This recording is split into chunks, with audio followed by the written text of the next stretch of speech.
രാജ്യത്തിൻ്റെ സാഹോദര്യത്തെയും മതേതരത്തെയും പ്രതികൂലമായി ബാധിക്കുന്ന ഒരു വിഷയത്തിൽ ചങ്ങനാശ്ശേരിയുടെ നഗരത്തിൽ വന്ന്, പട്ടണത്തിൽ വന്ന്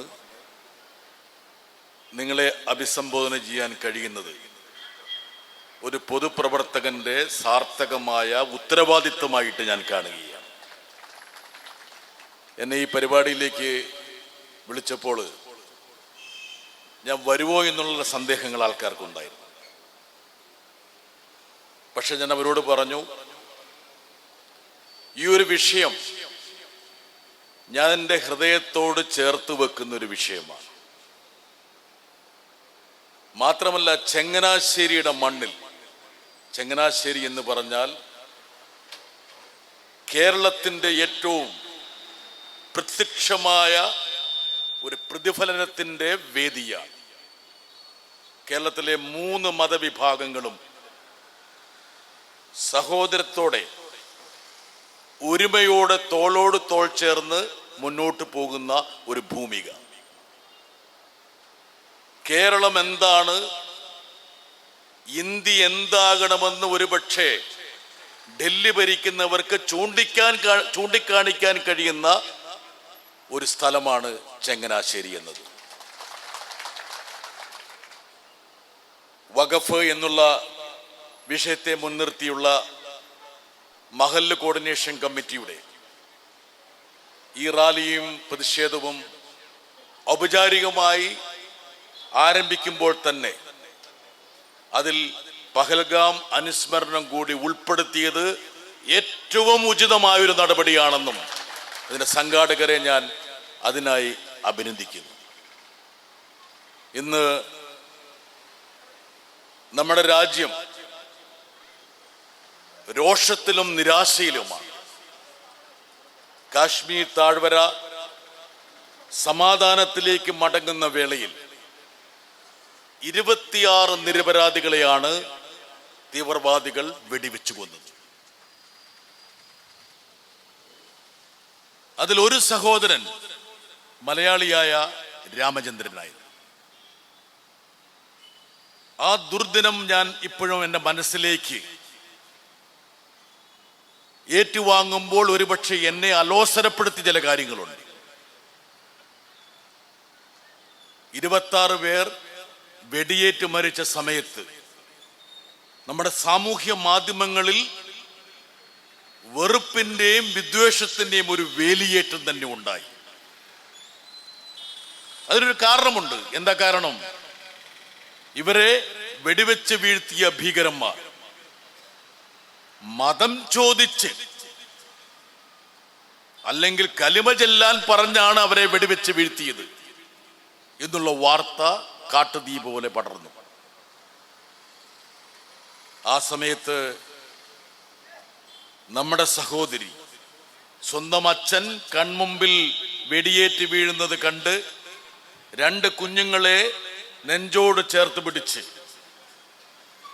അച്ഛനെ തിരിച്ചറിയാൻ വേണ്ടി തിരിച്ചറിയൽ കാർഡ് പോക്കറ്റിൽ നിക്ഷേപിച്ച്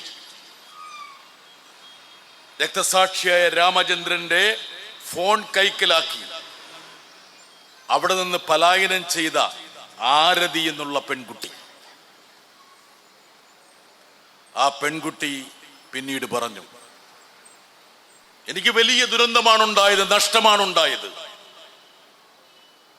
വിറങ്ങലിച്ച എൻ്റെ അച്ഛൻ്റെ മൃതദേഹം ഏറ്റുവാങ്ങാൻ വേണ്ടി ഞാൻ മോർച്ചറിയിലേക്ക് പോയി.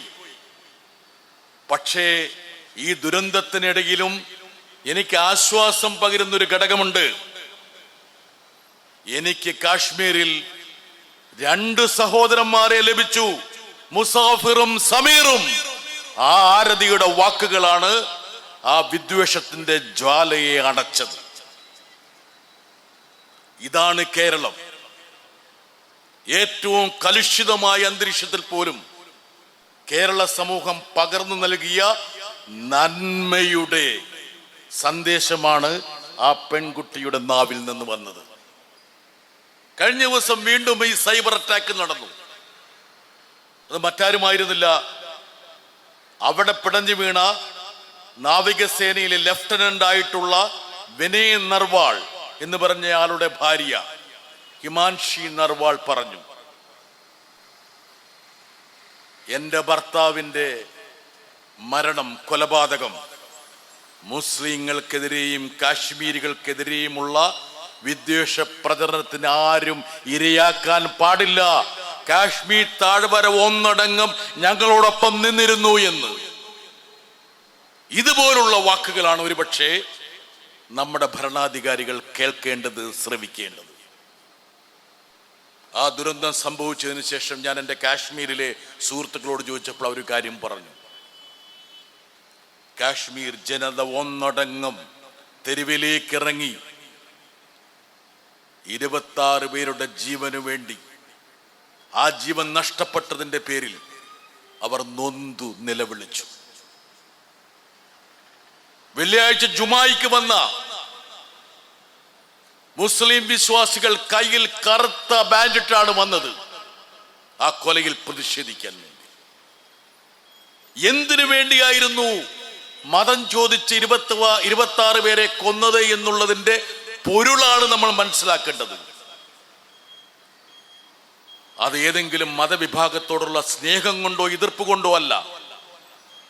ഇന്ത്യ എന്ന രാജ്യത്ത് മുസ്ലിങ്ങളെയും ഹിന്ദുക്കളെയും ക്രൈസ്തവരെയും തമ്മിൽ തല്ലിക്കാൻ വേണ്ടിയിട്ടുള്ള ഒരു ഗൂഢപദ്ധതിയുടെ ഭാഗമായിട്ടായിരുന്നു ആ മതം ചോദിച്ചുള്ള കൊല എന്ന് കേരളം പറയുകയാണ്. അതാണ് ആരതി പറഞ്ഞത്, അതാണ് വിധവയായ വിനയ് നർവാൾ പറഞ്ഞത്, വിനയ് നർവാളിന്റെ ഭാര്യ പറഞ്ഞത്.